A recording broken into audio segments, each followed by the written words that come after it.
শ্ৰী শ্ৰী লক্ষ্মী মন্দিৰৰ হীৰক জয়ন্তী উৎসৱ উদযাপনৰ আজি প্ৰথম দিন। এই প্ৰথম দিনত আমি ৰাতিপুৱা ৭৫জন বিশিষ্ট ব্যক্তিক আমন্ত্ৰণ কৰি ধৰ্মধ্বজা উত্তোলন কৰিছোঁ।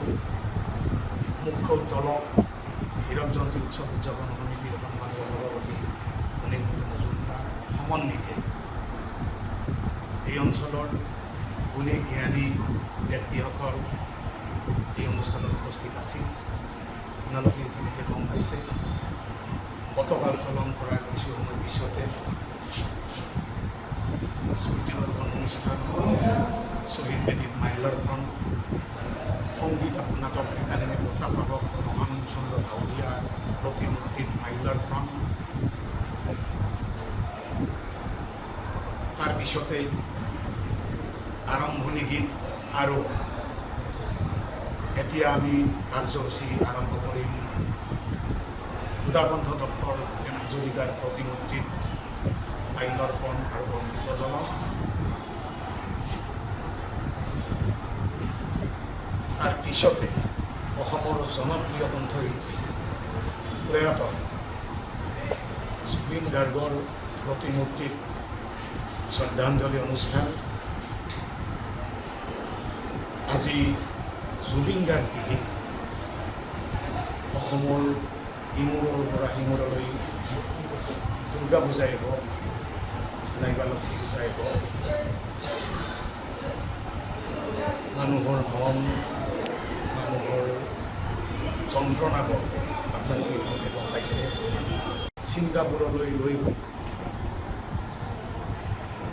হত্যা কৰাই বুলি শুনিছোঁ, যে বিষ পান কৰি হত্যা কৰাৰ দৰে এটা কাম কৰিবলৈ যিসকল ব্যক্তিয়ে আগবাঢ়ি গৈছিল, তেখেতসকলক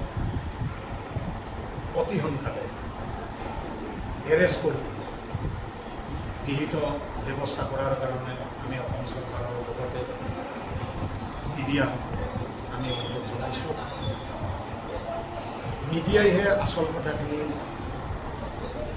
ৰাইজৰ মাজত উপস্থাপন কৰিব পাৰিব। প্ৰশাসনৰ প্ৰয়োজন আছে, SIT গঠন হৈছে, তেখেতসকলক কাম কৰিব আৰু আপোনালোকেও আপোনালোকৰ কাম কৰক, যে জুবিন গাৰ্গৰ